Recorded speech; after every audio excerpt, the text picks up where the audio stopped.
हमने अंजाम की परवाह नहीं की और एक करार कर लिया, मौत से करार।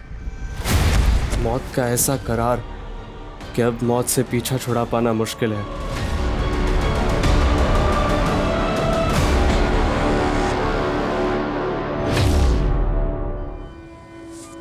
ठीक है, कल से 5 डिब्बे और बढ़ा दी। हाँ, आती हूँ। तो आपकी डील पक्की हो गई मम्मा? हाँ, एकदम पक्की हो गई। अब तुम्हारी मम्मा बहुत बड़ी बिजनेस वाली बनने वाली है। वाह, ग्रेट मम्मा। मम्मा, अब हमारा घर भी बहुत बड़ा होगा ना? हाँ, बहुत बड़ा और आलीशान घर होगा हमारा, और जहाँ पर नौकर चाकर सब होंगे। हाँ, और बड़ी बड़ी कार्स भी होगी। हाँ, कार्स भी लेंगे। मम्मा, मुझे एक चॉपर भी चाहिए। चॉपर? ठीक है, चॉपर भी ले लेंगे।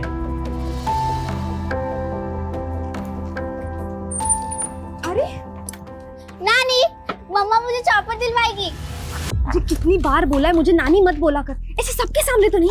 अरे मैम, आप क्यों ले आई? मुझे बता देती ना, मैं ले आता खाली टिफिन। अरे तू कहीं और गया था ना डिलीवरी के लिए, इसलिए मैं ले आई। खाली टिफिन आने में लेट हो जाता है तो डिलीवरी भी लेट हो जाती है। अच्छा राघव, चलो शाम की तैयारी करो टिफिन। हाँ,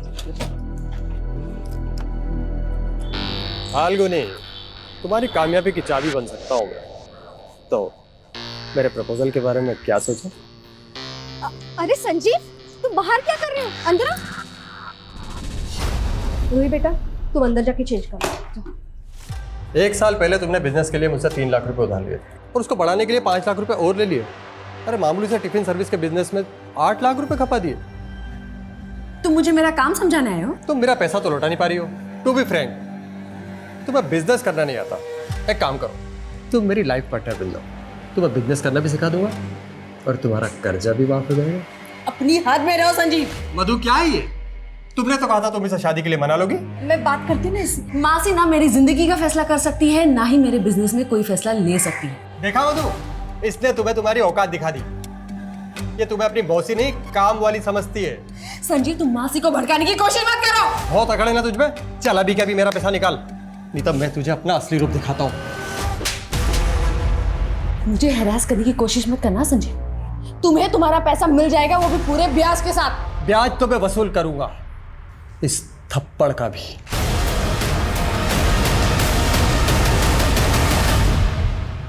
मासी, मैंने कितनी बार आपसे कहा है मुझे इस आदमी से शादी नहीं करनी है, फिर भी आप। मैं तुम्हारे भले का सोच रही थी फाल्गुनी। विधवा की जिंदगी आसान नहीं होती। अरे खुद के बारे में नहीं, पर रूही के बारे में तो सोच। टिफिन सर्विस का छोटा मोटा काम है तुम्हारा, उसमें भी इतना सारा कर्जा चढ़ चुका है, उसमें कमाई तो होती ही नहीं है। ऐसा ही रहा तो रूही को कैसे पालोगी तुम? मासी, मैं आप जैसी नहीं हूँ जो अपने फायदे के लिए रिश्ते बदलती फिरूं। और अगर संजीव आपको इतना ही भाग गया है तो आप ही कर लो ना उसके साथ शादी। वैसे भी आपकी शादी तो हुई ही नहीं है। बस कर फाल्गुनी, मैंने तुझे अपनी बेटी माना, मैंने तेरे लिए अपना घर नहीं बसाया और तू मुझे खरी खोटी सुना रही है। मासी, आई एम सॉरी, मुझे ये सब नहीं बोलना चाहिए था, लेकिन आपको पता है ना मैं कितनी स्ट्रेस में हूँ। सारी टेंशन तुझे ही है।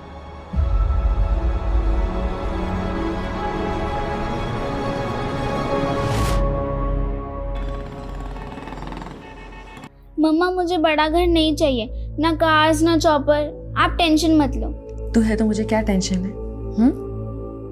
और सपने देखना बुरी बात नहीं है बेटा। माना कि आज हमारे पास कुछ भी नहीं है, लेकिन हम मिलके अपना कल तो संवार सकते हैं ना। I know mumma, you are the best.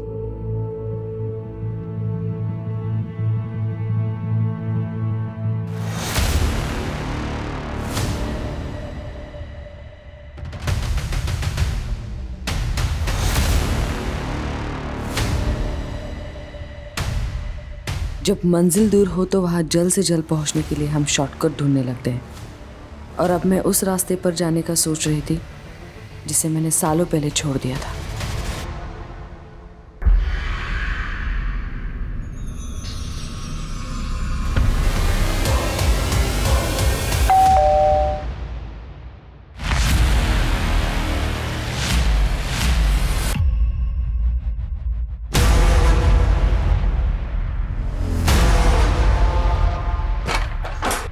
पकड़ रहे उसको। कौन आप लोग? क्या चाहिए?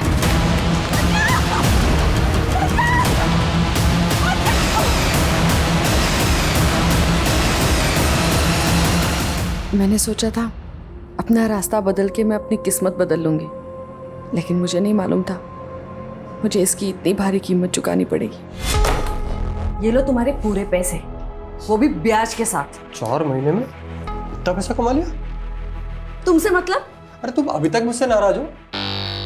एक्चुअली उस दिन मैंने तुम्हें शादी के लिए प्रपोज करके एक गलती की।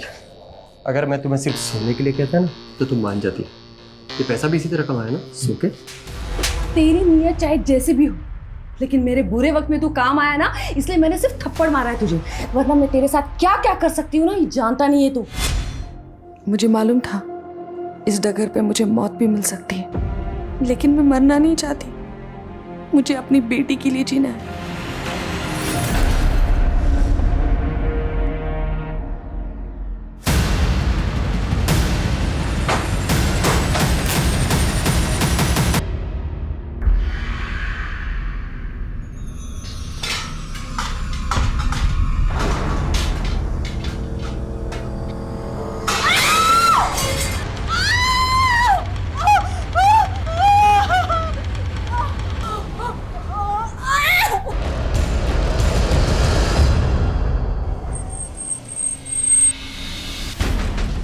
सर, शामली रोड पे एक्सीडेंट हुआ था, लेडी की ऑन स्पॉट डेथ हो गई। पहचान पता चली कौन?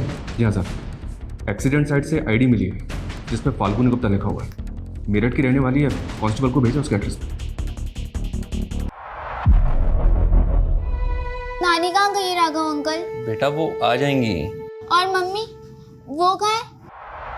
मधु जी, मैं समझ सकता हूँ इस वक्त आपके लिए जवाब देना कितना मुश्किल है, पर कुछ बातें हैं जो हमारे लिए जानना बहुत जरूरी है।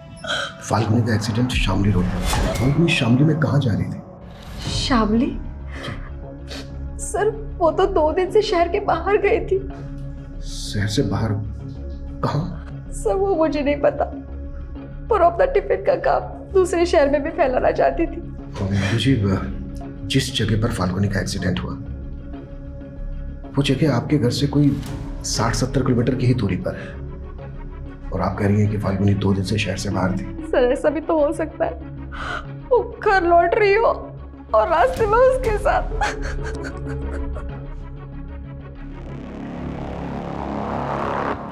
सर, एक्सीडेंट स्पॉट का एक सीसीटीवी फुटेज मिला है, और जिस तरह से व्हीकल ने उसे हिट किया गाड़ी का नंबर भी साफ दिखाई नहीं दे रहा है। फाल्गुनी की मौसी को ये तक नहीं मालूम कि फाल्गुनी कहाँ गई, और अब इस तरह से फाल्गुनी मारी जाती है। पता लगाओ कि फाल्गुनी इस जगह पर क्यों गई थी, और इस टेम्पो का भी पता लगाओ।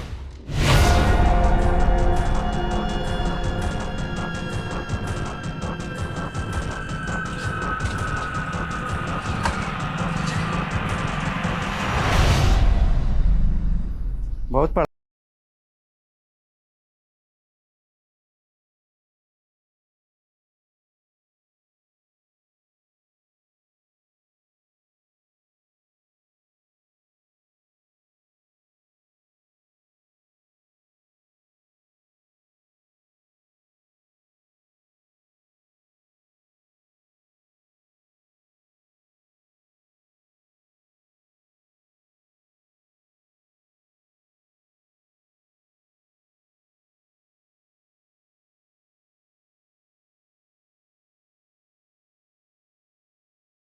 ये क्या बोल रहे हैं आप? क्या बोल रहा हूँ? ठान पे आया हूँ। हमको धोखा दोगे तो यहीं पे जान से मार दूंगा।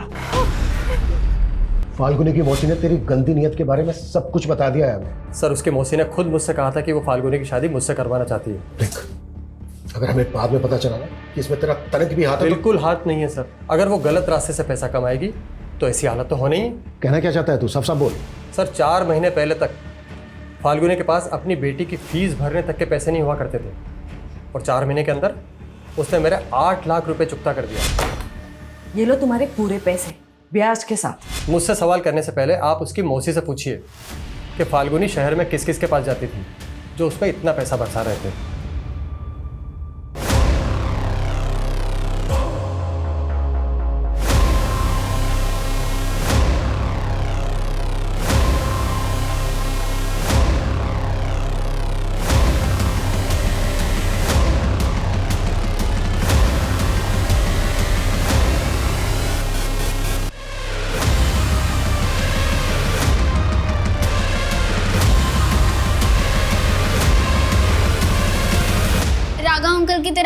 मुझसे झूठ बोल रहे हो ना?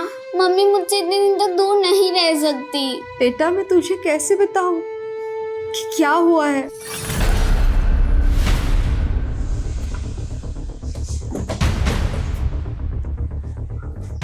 सर संजीव तो जलता था फाल्गुनी से, आप उस पर भरोसा कैसे कर सकते हो? देखिए, अगर संजीव ने कुछ किया है तो बचेगा नहीं, लेकिन आपको भी तो नहीं मालूम कि हत्या के 2 दिन पहले से फाल्गुनी कहाँ थी? सर मुझे सच में नहीं पता।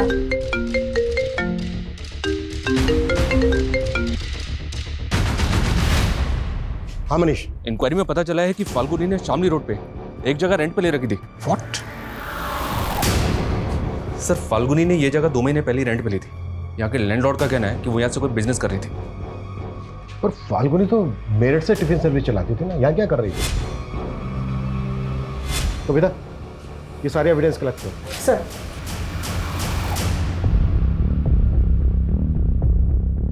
निर्भीक एजेंसी इस नाम से एग्रीमेंट करवाया था फाल्गुनी ने। अच्छा, किस तरह का बिजनेस था? मतलब वो क्या कर रही थी, कुछ बताया था? सर कंसल्टेंसी का बिजनेस बता रही थी, बोल रही थी कि अभी स्टैब्लिश कर रही हूँ, कुछ दिनों बाद ये जगह रिनोवेट करके ऑफिस खोल लेगी। 12 तारीख को आई थी क्या फाल्गुनी? नहीं सर, वो यहाँ कभी कभी आती थी। ठीक है, हमें एग्रीमेंट के पेपर चाहिए। जी सर। सर अगर फाल्गुनी का tiffin service Roohi tiffin service के नाम से है तो फिर ये निर्भीक एजेंसी क्या है? और इसके बारे में तो उसकी मौसी ने भी हमें कुछ नहीं बताया। शायद देखकर ऐसा लग रहा है कि जैसे काफ़ी फाइल थी, काफ़ी डॉक्यूमेंट्स थे जिनको जला दिया गया। मनीष एक काम करो, पता करो कि वो निर्भीक एजेंसी के नाम से कौन सा बिजनेस कर रही थी, किस तरह का बिजनेस था, और ये भी पता लगाओ कि उस बिजनेस का उसके मर्डर से कोई कनेक्शन निकलता है। ये सही नहीं किया हमने। आप भूल गई इस आदमी ने हमारे साथ क्या क्या किया है? लेकिन जो भी था ये मेरा पति है। मैं इसे इतनी बुरी मौत कैसे दे रही हूँ? अब इतना मत सोचिए, इसके अलावा और कोई चारा नहीं था हमारे पास।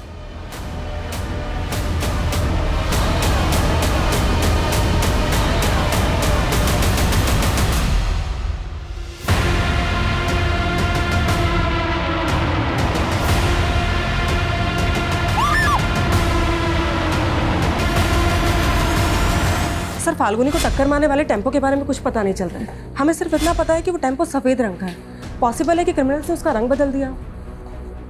तो फिर इतनी प्लानिंग की किसने होगी और किस मकसद से? सर फाल्गुनी ने निर्भीक एजेंसी नाम से एक करंट अकाउंट भी खोला था। इस अकाउंट की डिटेल्स निकाली तो पता चला कि एक डिटेक्टिव एजेंसी है। Detective agency? यस सर, और 4 महीने पहले ही फाल्गुनी को इसका लाइसेंस मिला है। मतलब जिसे हम टिफिन सर्विस चलाने वाली एक साधारण औरत समझ रहे थे, असल में एक प्रोफेशनल डिटेक्टिव भी थी। मैंने फाल्गुनी के बैंक ट्रांजैक्शंस भी चेक किए, पता चला कि उसमें 4 लोगों ने पैसा ट्रांसफर किया और ये 4 लोग कोई और नहीं, फाल्गुनी के क्लाइंट्स थे। सर ये चारों केसेस मैट्रिमोनियल डिस्प्यूट्स और फोर्जरी के थे, जिनको फाल्गुनी ने सक्सेसफुली खत्म कर दिया था। तो उसके ऑफिस में मौजूद फाइल्स और डॉक्यूमेंट्स को जलाया क्यों गया होगा? क्या उनमें किसी के राज छुपे थे जिन्हें फाल्गुनी उजागर करने वाली थी?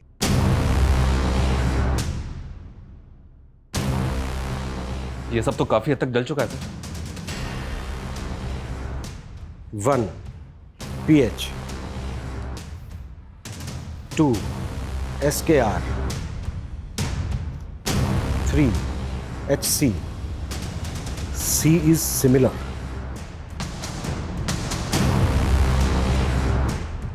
शर्मा, भले ही मैक्सिमम स्टफ जल गया है, लेकिन इससे ये क्लियर हो गया है कि फाल्गुनी जरूर कोई ऐसा केस इन्वेस्टिगेट कर रही थी जो उसके मर्डर की वजह बना।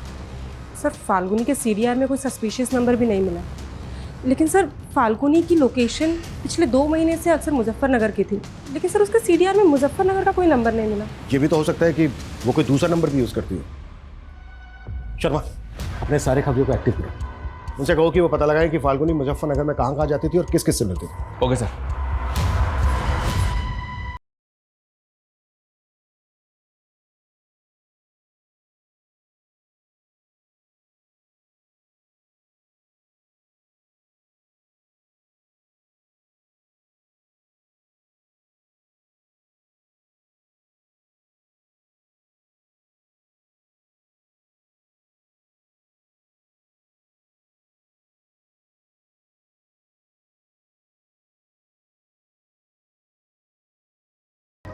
अब आप दोनों पति पत्नी हो।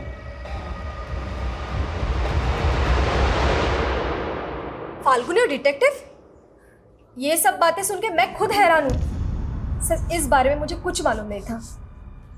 मधु जी, आप फाल्गुनी को उसके बचपन से जानती थी और 11 साल से तो आप उसके साथ रह रही थी। अगर आप उसके बारे में कुछ नहीं जानती तो क्या इसका मतलब हम ये निकालें कि फाल्गुनी भरोसा नहीं करती थी आप पर, ट्रस्ट नहीं था उसे, इसके लिए अपनी बातें छिपाती थी आपसे? सर ऐसा भी तो हो सकता है वो जानबूझ के कर रही हो। अभी वो डिटेक्टिव थी तो ऐसे लोग अंडरकवर होके भी तो काम करते हैं ना। अच्छा। सर मैंने आपको एक बात नहीं बताई थी। फाल्गुनी लॉ स्टूडेंट थी और उसके पिता के पास पैसे नहीं थे तो उसने अपनी पढ़ाई छोड़ दी थी। पर शादी के पहले वो क्रिमिनल लॉयर के पास काम करती थी सर। और शादी के बाद? सर शादी के बाद उसका पति उसे कुछ नहीं करने देता था। फिर उसके पति के मौत के बाद वो मेरे साथ टिफिन सर्विस का काम करने लग गई। आपके साथ?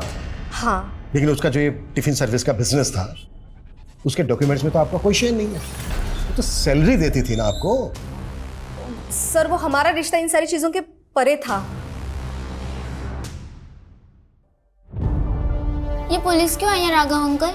वो पुलिस स्टेशन में भी आपकी मम्मा का खाना जाता है ना, इसीलिए।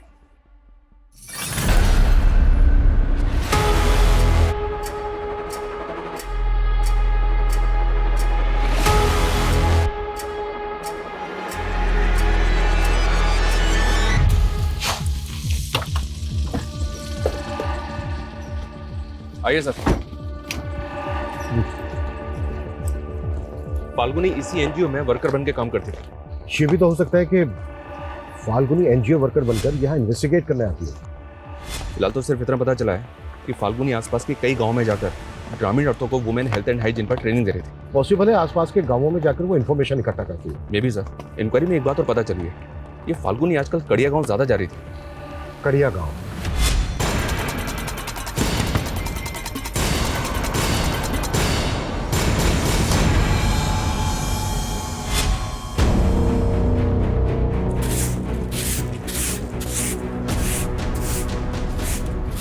सुनिए,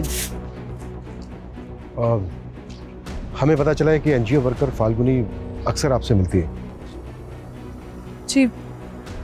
क्यों मिलती थी वो आपसे, वजह क्या है? सर वो सोशल अवेयरनेस के लिए सबके घर आ रही थी। आप? जी मैं पति हूँ इनका। कुछ और पूछना है आपको? नहीं। ये मैडम तो मुझे भी मिली थी। कृष्णा के पहले पति सरजू के बारे में पूछ रही थी। क्या? कृष्णा का पहला पति? जी, दूसरा पति गिरीश देवर था कृष्णा का, लेकिन सरजू के मौत के बाद उन दोनों ने शादी कर ली। अच्छा, ये फाल्गुनी सरजू के बारे में क्यों पूछ रही थी? यही कि सरजू की मौत कैसे हो गई। क्या आप हमें बता सकती हैं कि सरजू की मौत कैसे हुई थी? सर गिरीश और कृष्णा कहते हैं कि सरजू भैंस खरीदने जा रहा था तो कोई गाड़ी मार गई उसको, लेकिन मुझे लगता है कि इन दोनों ने उसे मारा होगा। आपको ऐसा क्यों लगता है? सरजू को शक था कि इन दोनों का चक्कर चल रहा है। हमको धोखा दोगे तो यहीं पे जान से मार दूंगा। और एक बात, सरजू के मौत के 2 महीने पहले से वो काफी बीमार चल रहा था, खाट से उठा तक नहीं जा रहा था उसे। ऐसे में वो खुद पैदल चल के हाईवे तक कैसे जाएगा? मुझे लग रहा है सर फाल्गुनी या सरजू की मौत का राज पता करने ही आई होगी। फाल्गुनी एक प्राइवेट डिटेक्टिव थी। इस तरह के लोग तभी इन्वेस्टिगेट करते हैं जब उन्हें कोई हायर करे। इस छोटे से गांव में कौन ऐसा होगा जिसने फाल्गुनी को हायर किया हो? हमें ना लोकल पुलिस से कंफर्म करना चाहिए कि सरजू का एक्सीडेंटल केस में कोई फाउल प्ले था क्या, और क्या वाकई में यहाँ ऐसे राज दफन है जो फाल्गुनी की हत्या का कारण बने।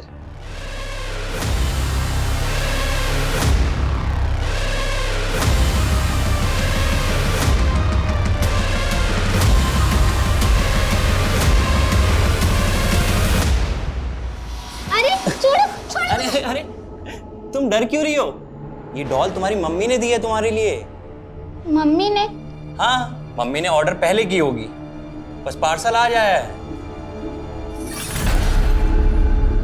राघव जरा इधर आना। हाँ हाँ आ रहा हूँ।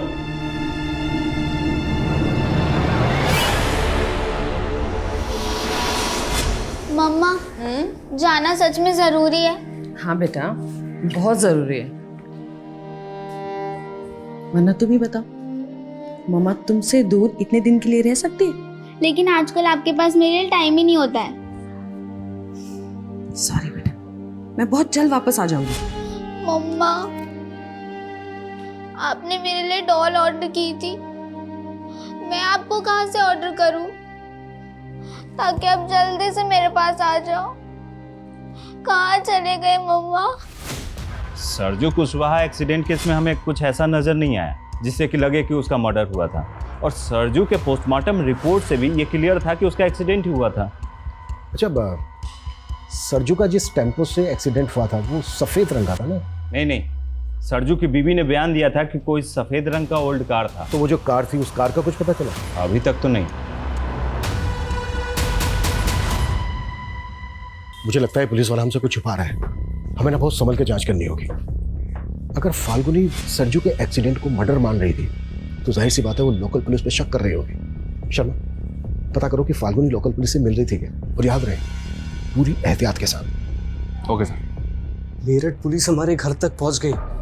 मैं बता रहा हूँ, अगर मैं उनके हत्थे चढ़ा ना तो तुम सबकी पोल खोल दूंगा मैं। डर मत, पुलिस, नेता, प्रशासन सब मेरी जेब में है।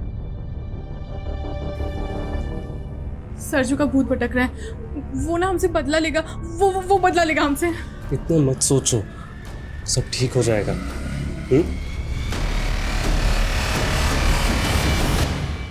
सर, हमने फाल्गुनी की सीडीआर में मौजूद एक एक नंबर को इन्वेस्टिगेट किया, लेकिन हमें अब तक कोई ऐसा नहीं मिला जिसने फाल्गुनी की डिटेक्टिव एजेंसी को सरजू या फिर मुजफ्फरनगर का कोई भी केस दिया हो। लेकिन सर, चली हुई फाइल से एक अधचला पेपर मिला है। सर, इसे देख के ऐसा लगता है जैसे ये किसी पीएम रिपोर्ट का हिस्सा है, लेकिन सर समझ में ये नहीं आ रहा है कि ये किसकी पीएम रिपोर्ट का हिस्सा है। सरजू की बॉडी का भी पोस्टमार्टम हुआ था ना? जी हाँ सर, पोस्टमार्टम तो हुआ था, लेकिन इन्वेस्टिगेटिंग ऑफिसर सुखबीर ने बताया था कि उसकी रिपोर्ट से क्लियर था कि उसका एक्सीडेंट हुआ था। शर्मा, पोस्टमार्टम रिपोर्ट मैनिपुलेट भी तो की जा सकती है। सरजू की बॉडी का जिस डॉक्टर ने पोस्टमार्टम किया था, एक बार उस डॉक्टर से मिलते हैं। क्या हुआ? मम्मी की याद आ रही है? अरे डोंट वरी, मैं हूं ना, मैं भी मम्मा की तरह ही प्यार करूंगा। स्कूल हो या आस पड़ोस, कोई अगर तुम्हें टच करे ना तो इस बात की समझ होनी चाहिए तुम्हें कि गुड टच और बैड टच क्या होता है। क्या होता है मम्मा ये गुड टच बैड टच? मैं समझाती हूँ। पहले तो मैं तुम्हें बताती हूँ कि बैड टच क्या होता है। जहाँ तेरी मम्मी को पहुंचाया है ना, वहाँ तुझे ही पहुंचा दूंगा, समझ में आया?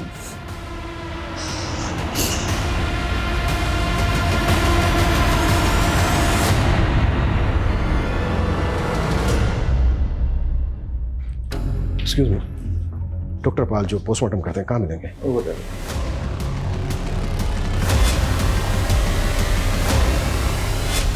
Doctor Samarpal ji. Inspector Abhimanyu Chander, Meerut police. हमें पता चला है कि आपने कड़िया गांव के सरजू कुशवाहा नाम के आदमी की बॉडी का पोस्टमार्टम किया था। सर, मैं बहुत सारे विक्टिम का पोस्टमार्टम करता रहता हूँ, मुझे रिकॉर्ड चेक करने होंगे। प्लीज।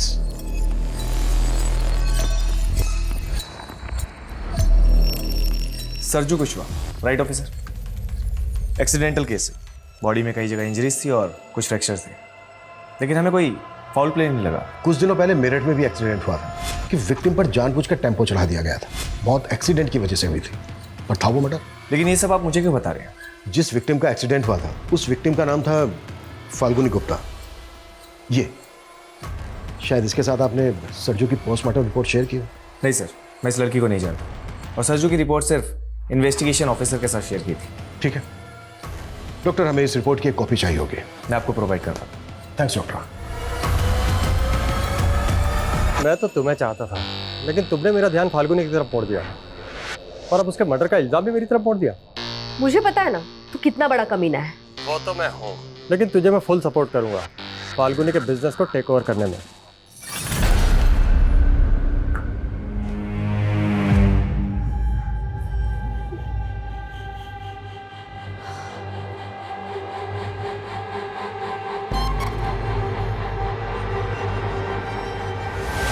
कृष्णा और गिरीश अचानक गांव छोड़ के चले गए, पर कहां चले गए हैं ये समझ में नहीं आ रहा है। उनका गायब होना यही इंडिकेट करता है कि सरजू का एक्सीडेंट नहीं बल्कि मर्डर हुआ था। और सर, अब तक ये भी पता नहीं चल पा रहा है कि फाल्गुनी को ये केस इन्वेस्टिगेट करने के लिए किसने दिया होगा। सब पता चलेगा मनीष। देखो, ये तो क्लियर होता जा रहा है कि फाल्गुनी की हत्या का सरजू के केस से कनेक्शन। एक काम करो, गिरीश और कृष्णा का लुकआउट नोटिस जारी करवाओ। थोड़ा दोनों। Okay sir.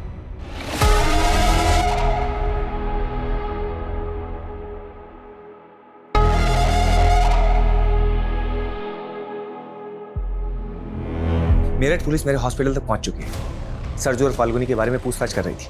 देखो, अगर इस केस में मेरा नाम आ गया ना तो अच्छा नहीं होगा। किसी का नाम नहीं आएगा।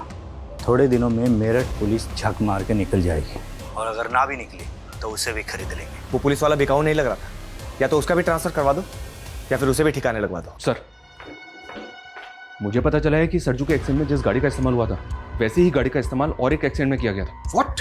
जी सर, ये केस सनोली विलेज का केस है और इस एक्सीडेंट में दुर्गेश सिन्हा नाम के आदमी की मौत हुई थी। ये दुर्गेश है और इस केस में भी गाड़ी का कुछ पता नहीं चला। आखिर इस मिस्टीरियस व्हीकल की मिस्ट्री क्या है? अगर ये सबके सब मर्डर थे तो फिर ये कौन करवा रहा था और क्यों? फाल्गुनी के मर्डर को भी एक्सीडेंट का रूप देने की कोशिश की गई। क्या फाल्गुनी कुछ ऐसा इन्वेस्टिगेट कर रही थी जिसके पीछे गहरे राज छिपे थे? एक बार दुर्गेश के केस के इन्वेस्टिगेटिंग ऑफिसर से मिलता है। हमें दुर्गेश के केस में ऐसा कोई फॉल प्ले नजर नहीं आया जिससे लगे कि वो मर्डर हो, और पोस्टमार्टम रिपोर्ट में यही आया था कि दुर्गेश की मौत एक्सीडेंट से हुई है।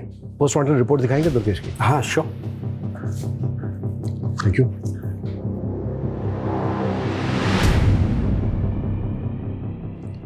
ये दुर्गेश की बॉडी का पोस्टमार्टम डॉक्टर समर ने किया था ना? जी सर, ये दोनों पोस्टमार्टम रिपोर्ट्स तो एक दूसरे की कार्बन कॉपी है। दोनों रिपोर्ट्स में मौत की वजह एक ही लिखी है। अच्छा शर्मा, ये डॉक्टर समर का सी बनाने का स्टाइल नोटिस किया तुमने? बड़ी अजीब ढंग से सी बना है। फाल्गुनी के ऑफिस में हमें एक डायरी मिली थी, उस पर लिखा था सी इज सिमिलर। तो क्या सी सिमिलर का इंडिकेशन इन्हीं दोनों रिपोर्ट्स का है? पूरे चांसेस। शर्मा, हमें फाल्गुनी के ऑफिस में जली हुई फाइल्स के बीच एक पोस्टमार्टम रिपोर्ट की जली हुई कॉपी भी मिली थी, याद है? इसका मतलब फाल्गुनी के पास ये दोनों रिपोर्ट्स थे और फाल्गुनी सरजू का ही नहीं बल्कि दुर्गेश का केस भी इन्वेस्टिगेट कर रही हो। ये डॉक्टर समर उस दिन से ही हॉस्पिटल नहीं आ रहा है जिस दिन से हम उससे मिलने गए।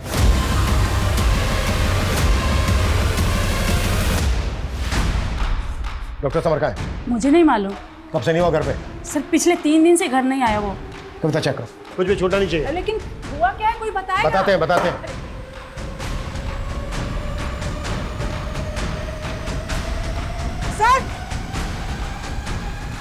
सर ये देखिए,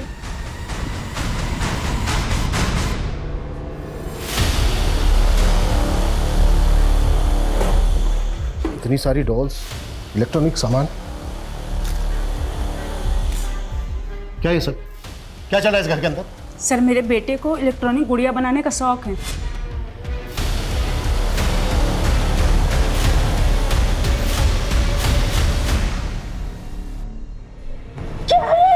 अरे ये क्या कर दिया आपने? तूने मेरे रूम में कैमरा लगा दिया। अरे मम्मी एक्सपेरिमेंट कर रहा था, अपने रिमोट आई को टेस्ट कर रहा था। है कहाँ वो? फोन भी बंद कर रखा है उसने अपना। सर, मैंने कहा ना, मुझे कुछ नहीं पता है। अपनी मर्जी का मालिक है वो।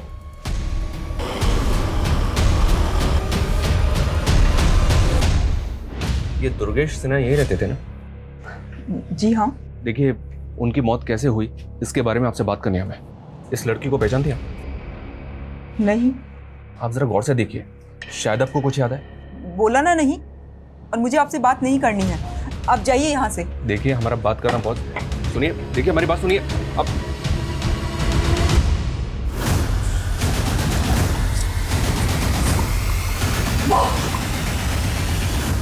मम्मा, मैं तो डर गई। मैंने सोचा 2 दिन बाद वापस आई हूँ ना, तो ऐसे सरप्राइज करती तुझे। लेकिन मम्मा, मैं आपको बता नहीं सकती। जब आप चली जाती है तो यहाँ पर फाल्गुनी, तुम आ गई? हाँ मासी। मासी, हाँ, रूही ने आपको तंग तो नहीं किया मेरे पीछे से? अरे नहीं, बहुत अच्छे से रही है वो। मम्मा, मैं क्यों नहीं बता पाई आपको वो सब? सर, दुर्गेश की बीवी का ऐसा रवैया देख के ताज्जुब हो रहा है। मुझे ऐसा लग रहा है कि सरजू की तरह दुर्गेश की मौत की हकीकत भी कुछ और ही है।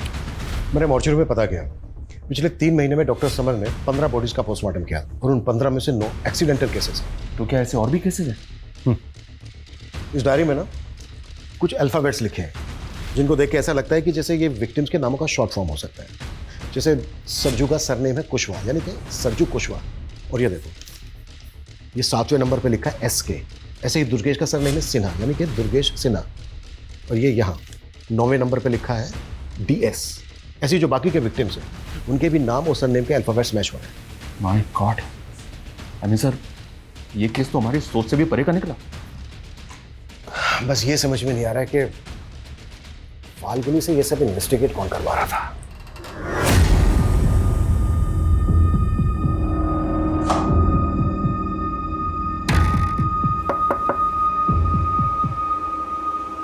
सर ये फाइल।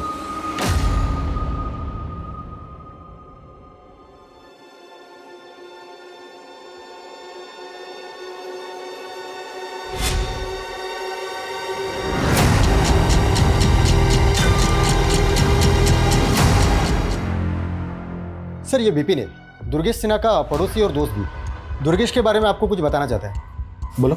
सर भले ही दुर्गेश की बीवी और सब लोग ये मानते हैं कि दुर्गेश की मौत एक्सीडेंट से हुई थी, लेकिन सर दुर्गेश तो कैंसर पेशेंट था, वो तो चल भी नहीं सकता था। व्हाट?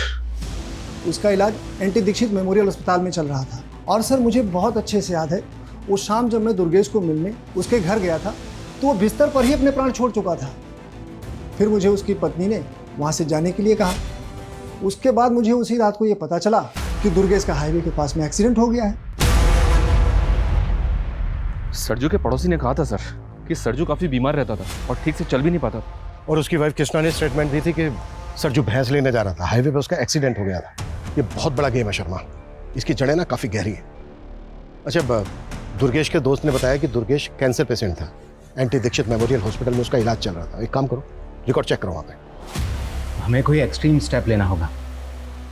हाँ, मैंने सोच लिया है कि मुझे क्या करना है।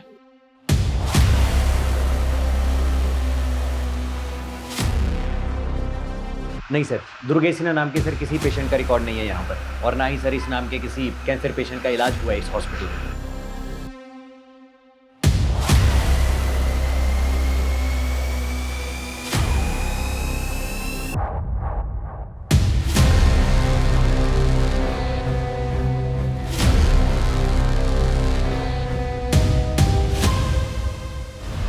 दुर्गेश कैंसर पेशेंट था, इसका कोई रिकॉर्ड नहीं मिला हॉस्पिटल में। लेकिन मैंने इंक्वायरी करवाई।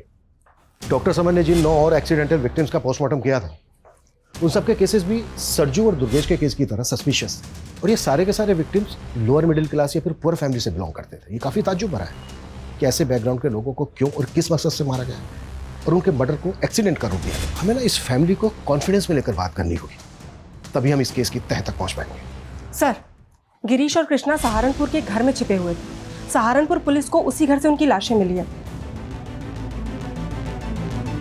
सर, क्राइम सीन से सुसाइड नोट मिला था, शायद इन दोनों ने सुसाइड किया। हमारा गुनाह बस इतना है कि हमने अपनी मजबूरी के साथ सौदा कर लिया। देखिए, मैं जानता हूं आपके पति सरजू कुशवाहा को कैंसर है और उनका बचना नामुमकिन है, लेकिन आपको उनकी मौत के बाद काफ़ी पैसा मिल सकता है। किस बात का पैसा? फिर जैसे ही सरजू की मौत हो गई, देर रात में आप उसकी लाश को हाईवे पर डाल दीजिएगा, जहां एक गाड़ी उन्हें कुचल कर चली जाएगी। फिर आपको पैसा मिल जाएगा। सिर्फ 2 लाख रुपए और इतना सारा तनाव, हम अपने पाप के बोझ से दब गए। ये सब तो बेहद अजीब है सर, ना ऐसा पहले कभी देखा और ना सुना।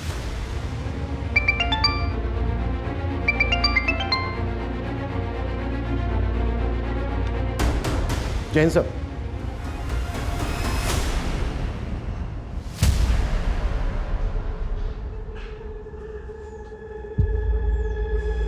तुम मुझ पे गुस्सा हो ना? मैं जानती हूँ मैं बहुत बुरी हूँ। और राघव अंकल, वो तो और भी बुरे। उन्होंने मेरे साथ। रूही, राघव ने क्या किया तुम्हारे साथ? देखिए, टारगेट्स तो आप लोगों को अपने अपने पूरे करने ही हैं, लेकिन मैं सिर्फ ये कहना चाहता हूँ कि जब भी आप कोई नई पॉलिसी भेजें तो क्रॉस चेक कीजिएगा डॉक्यूमेंट्स पूरे। Excuse me, Manish Singh ji. SP sir ने तो आपको बता ही दिया होगा कि मैं आपसे क्यों मिलना चाहता था। जी, लेकिन हमें ताज्जुब इस बात का है कि इतने समय तक आप चुप क्यों रहे? आपको तो बहुत पहले सामने आ जाना चाहिए था। एक्चुअली हम डिलेमा में थे कि हमारा शक सही है या गलत, और उसी को पुख्ता करने के लिए हमने फाल्गुनी को मुजफ्फरनगर डिस्ट्रिक्ट में लगाया था। इसके अलावा 4 और डिस्ट्रिक्ट में हम अपने लेवल पर इन्वेस्टिगेट कर रहे थे। तो मतलब फाल्गुनी को आपने हायर किया था? जी। फाल्गुनी को मैं 10 साल पहले से जानता था, जब वो एक क्रिमिनल लॉयर के यहाँ काम किया करती थी। वो लॉयर मेरे दोस्त थे और जब मुझे पता चला कि फाल्गुनी ने डिटेक्टिव एजेंसी स्टार्ट की है तो मैंने उससे बात की। हमें ऐसे इंसान की तलाश थी जो ग्रास रूट लेवल पर जाकर इस मामले की पूरी सच्चाई सामने ला सके। मुझे क्या करना होगा सर? फाल्गुनी, मुजफ्फरनगर डिस्ट्रिक्ट में पिछले 4 महीनों में 183 पॉलिसी होल्डर्स ने एक्सीडेंटल इंश्योरेंस क्लेम किया है। ये काफ़ी स्ट्रेंज है क्योंकि ये सारे लोग लोअर बैकग्राउंड से आते हैं और पॉलिसी लेने के 1 महीने पहले इन लोगों ने अपने पैन कार्ड बनवाए और बैंक में अकाउंट खुलवाए। उसके पहले इनका किसी भी बैंक में कोई भी अकाउंट नहीं था और पॉलिसी लेने के 1-1.5 महीने बाद इनका एक्सीडेंट हो गया। सर इसमें पक्का फाउल प्ले है, वरना इतने सारे लोगों के साथ सेम हादसा कैसे हो सकता है? मुझे लगता है कि ज़रूर किसी ग्रुप ने या किसी गैंग ने इनसे ये सब करवाया होगा। फाल्गुनी एकदम सही डायरेक्शन में थी।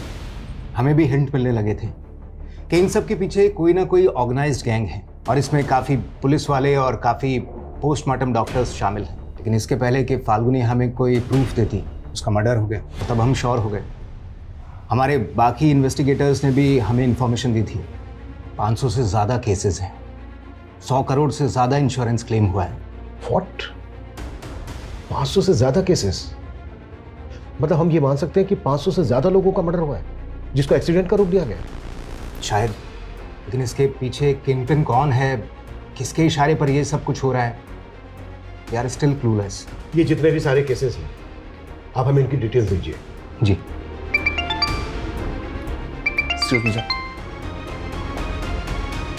हाँ कविता। सर, दुर्गेश की वाइफ सरकारी गवाह बनने के लिए तैयार हो गई है। वो हमें उन लोगों के बारे में बताना चाहती है जिनके कहने पर उसने दुर्गेश की मौत को एक्सीडेंट की शक्ल देने का प्लान बनाया था। गुड जॉब कविता।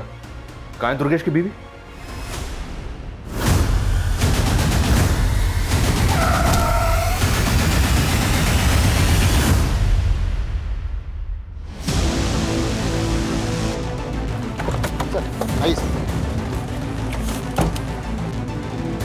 सर ये तो हमें सब कुछ बताने वाली थी और इसको भी मार दिया क्या? सर, विटनेस ने बताया कि सफ़ेद रंग का टेम्पो था और टेम्पो इस डायरेक्शन में गया। आगे जो चेक पोस्ट है, इन्फॉर्म किया उनको? सर। हेलो, हाँ ओके ठीक है, हम भी बस उसी साइड आ रहे हैं।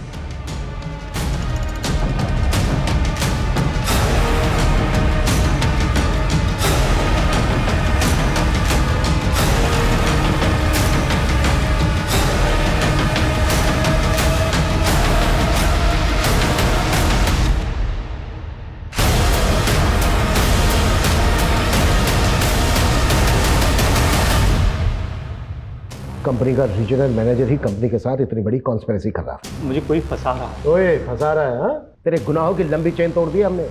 टेम्पो ड्राइवर हिस्ट्री चीटर है। इंस्पेक्टर सदानंद के कहने पर वो तेरा मर्डर कर रहा था। इंस्पेक्टर सदानंद ने तेरे कजन कपिल का नाम लिया है और कपिल ने तुम लोगों की सारी पोल खोल दी है। और भी बहुत सारे लोग शामिल है ना इसमें, और ज्यादातर को तू रास्ते से हटा चुका है, जैसे डॉक्टर समर। इन सबका किंगपिन तू है ना? चलो बोल। ये सब मेरे कज़न कपिल की खुरापात थी। एक दिन दारू के नशे में उसने मुझे बताया कि उसका एक एक्सीडेंट पॉलिसी होल्डर कैंसर का पेशेंट था। कपिल ने उसकी फैमिली के साथ मिलकर ऐसी कॉन्स्पिरेसी रची कि उसका क्लेम पास हो गया। और यहीं से तुझे इन गुनाहों की तरकीब सूझी? हाँ सर, सबसे पहले हमने ऐसे पेशेंट्स की हॉस्पिटल से डेटा निकालना शुरू किया और फिर जो फैमिलीज़ मान जाती थी हम उनका अकाउंट खुलवाते थे और उन्हें एक्सीडेंटल पॉलिसी खरीदवाते थे। और जब उनकी मौत हो जाती थी तो उनकी फैमिली हमें बताती थी और फिर हम उनकी लाशों पर से गाड़ियाँ चढ़ाकर उन्हें एक्सीडेंट की शक्ल दे देते थे। सदानंद और सुखवीर जैसे पुलिस इंस्पेक्टर ऐसे केसेस को एक्सीडेंटल केसेस बनाकर फाइल बंद कर देते थे, और समर जैसे पोस्टमार्टम डॉक्टर ऐसी पोस्टमार्टम रिपोर्ट बनाते थे जिसमें कोई फाउल प्ले नजर न आए। हाँ सर, हॉस्पिटल रिकॉर्ड से हम उन पेशेंट के नाम गायब करवा देते थे ताकि किसी को पता ना चले कि उन्हें जानलेवा बीमारी थी। एक रिकॉर्ड गायब करने की फीस 35,000 फिक्स थी और क्लेम करने वाले को तुम लोग 50-50 हज़ार रुपए दे देते, ज़्यादा से ज़्यादा 1 लाख रुपए। उनका बैंक अकाउंट भी खुद ऑपरेट करते थे और जैसे क्लेम का पैसा अकाउंट में आता था पैसे निकाल के गायब।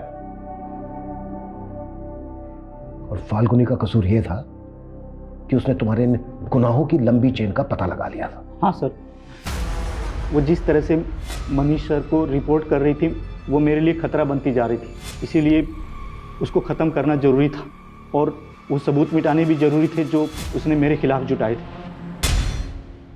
सर ये गिरोह इतने बड़े पैमाने पर गुनाहों को इस तरह से अंजाम दे रहा था, ये सोच के भी ताज्जुब हो रहा है। आई थिंक ये इस दशक का सबसे बड़ा स्कैम होगा।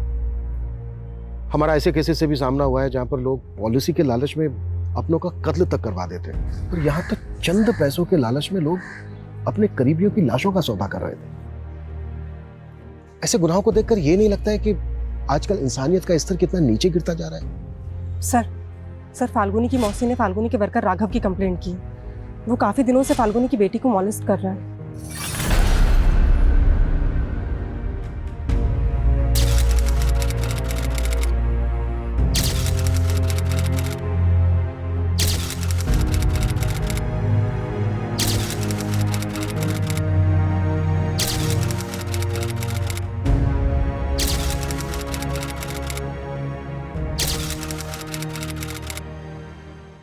क्राइम पेट्रोल के ऐसे ही मजेदार एपिसोड्स देखने के लिए हमारे चैनल को सब्सक्राइब करें